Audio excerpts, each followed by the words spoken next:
আসসালামু আলাইকুম।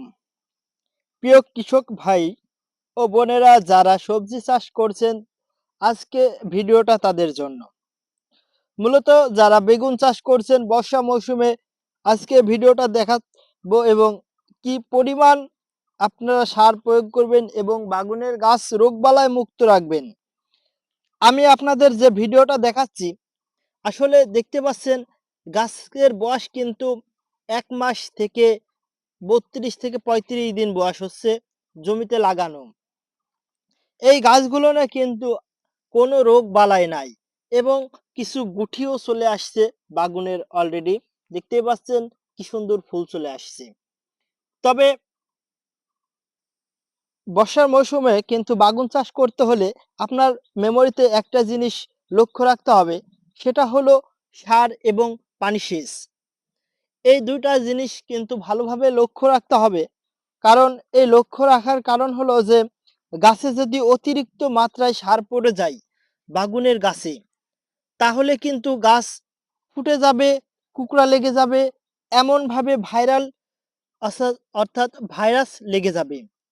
এই ভাইরাস এবং যদি বাগুনের গাছ ফুটে যায়, আমি আপনাদের একটা গাছ দেখাচ্ছি। এই গাছটা দেখেন বাড়ন্ত বয়স, গাছটা কিন্তু অস্বাভাবিকের মতো লাগছে কিছুটা। আপনারা হয়তো লক্ষ্য করলে বুঝতে পারবেন এই গাছটা কিন্তু অস্বাভাবিক।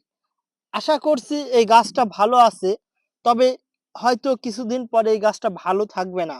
কারণ এই গাছটা ফুটে যাওয়ার মতো কিন্তু প্রায় চেহারা চলে আসছে। এর পাশেই দেখেন এই গাছটার বাড়ন্ত গাছ এবং এই গাছটার চেহারা কত সুন্দর। এই গাছটা কিন্তু ফুটে যাওয়ার ভয় নাই। পাশের এই গাছটাও দেখেন। তবে এর জন্যই বলছি বর্ষাকালে কিন্তু বাগুন চাষ করতে হলে আপনাদের লক্ষ্য রাখতে হবে যে বাগুনের ভুঁইয়ে পানির পরিমাণ খুবই কম দিতে হবে। যদিও জমি ফেটে যায়, তবে পানি সেচ হালকাভাবে দিলেই হবে। আর দ্বিতীয়ত, আমরা অনেকেই চাষি আছি যারা বাগুনের ভুঁইয়ে গুঁড়াতে সার প্রয়োগ করি। বর্ষাকালে কিন্তু আমরা সাজেস্ট করি, কৃষি বান্ধব বাংলাদেশ ইউটিউব চ্যানেলের যে সদস্যগণ আছে তারা সবাই বলে থাকে যে বাগুনের গাছের গোড়াতে কখনো সার প্রয়োগ করবেন না, গাছ ফুটে যাওয়ার সম্ভাবনা থাকে। তো বন্ধুরা, পরবর্তীতে নতুন একটা ভিডিও নিয়ে আসবো আবারও বেগুনের।